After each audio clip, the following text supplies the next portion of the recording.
Visakha steel plant విషయంలో ప్రభుత్వ విధానం ఏంటో స్పష్టం చేయాలన్నారు మాజీ మంత్రి బొత్స సత్యనారాయణ. స్టీల్ ప్లాంట్కు వ్యతిరేకమా కాదో చెప్పాలని డిమాండ్ చేశారు. CM Chandrababu, deputy CM Pawan Kalyan steel plant మీద స్పందించాలన్నారు బొత్స సత్యనారాయణ. ప్రభుత్వం రాష్ట్రంలో ఉన్నది ఎన్డీఏ ప్రభుత్వం, కూటమి ప్రభుత్వం. గొప్పగా చెప్పుకుంటారు, ప్రతి మాటకి కూడా కూటమి ప్రభుత్వం అని చెప్తున్నారు.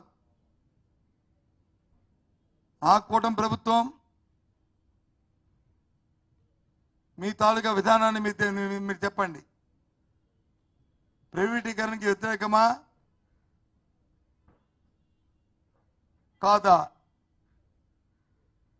ఆ మాట చెప్పండి. మీరు మీ నాయకులతో మీ రాష్ట్రంలో ముఖ్యమంత్రితోనే ఉప ముఖ్యమంత్రితోనే ఆ మాట చెప్పించండి. మేము రాజీనామా చేస్తాం, మేము వచ్చి అయిపోయిన తర్వాత ఆకులు చేతులు కాలిన తర్వాత ఆకులు పట్టుకుంటామంటే కాదు. దయచేసి అర్థం చేసుకోండి. ఇది ప్రజా మనోభావాలతో మనం వచ్చి